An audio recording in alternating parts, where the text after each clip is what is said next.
Hello bachcho, let's read the question. Question says consider the statements.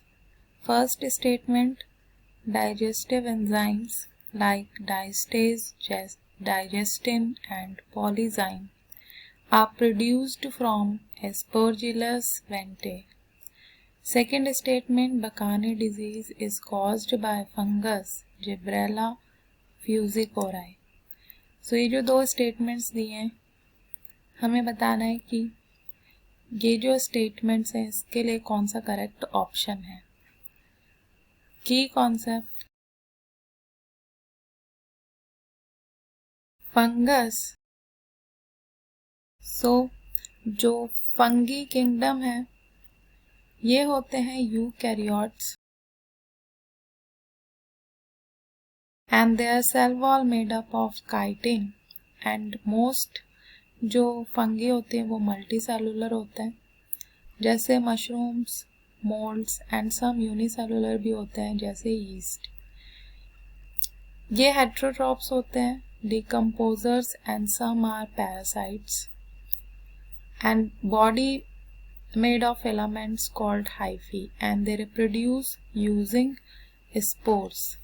So question जो है उसमें statements दी गई हैं रिगार्डिंग फंगी एंड जिसमें फर्स्ट स्टेटमेंट में बोला गया है कि जो डाइजेस्टिव एंजाइम्स होते हैं like diastase, digestin and polyzyme ये प्रोड्यूस होते हैं from the Aspergillus wentii.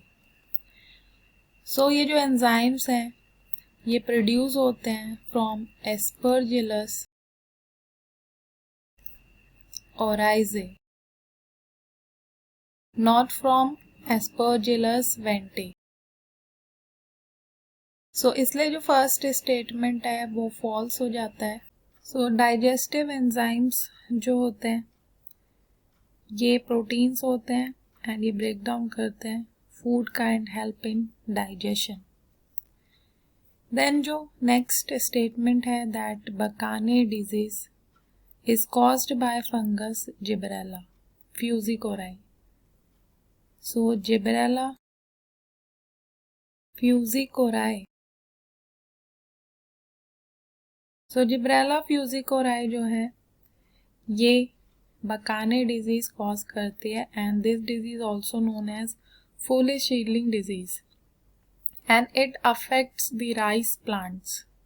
So ये अफेक्ट करती है राइस प्लांट्स को थ्रू द रूट्स और crowns and it is caused by the fungus Gibberella fujikuroi. So इसलिए जो सेकंड स्टेटमेंट है वो करेक्ट स्टेटमेंट है. फूलिश सीडलिंग डिजीज और bakanae disease caused by this fungus. So यहाँ पे जो ऑप्शन दिए हैं उसमें फर्स्ट है कि statement 1 is true but second is false. So second जो है वो फॉल्स है, फर्स्ट सेकंड जो है वो ट्रू है, फर्स्ट जो है वो फॉल्स है इसलिए इनकरेक्ट है. देन जो बी है उसमें लिखा है फर्स्ट स्टेटमेंट जो है वो फॉल्स है एंड सेकंड इज ट्रू. सो जो हमारा आंसर है टू दिस क्वेश्चन वो है ऑप्शन नंबर बी. देन जो सी है that both statement 1 and 2 are true. So ये इनकरेक्ट है क्योंकि ए स्टेटमेंट जो फर्स्ट स्टेटमेंट है वो फॉल्स है. देन डी है that both statements are false. So first is false but second is true. So इसलिए डी भी जो है वो इनकरेक्ट हो जाता है. So our correct option to this question is option number B. So hope you understood it well. Best of luck.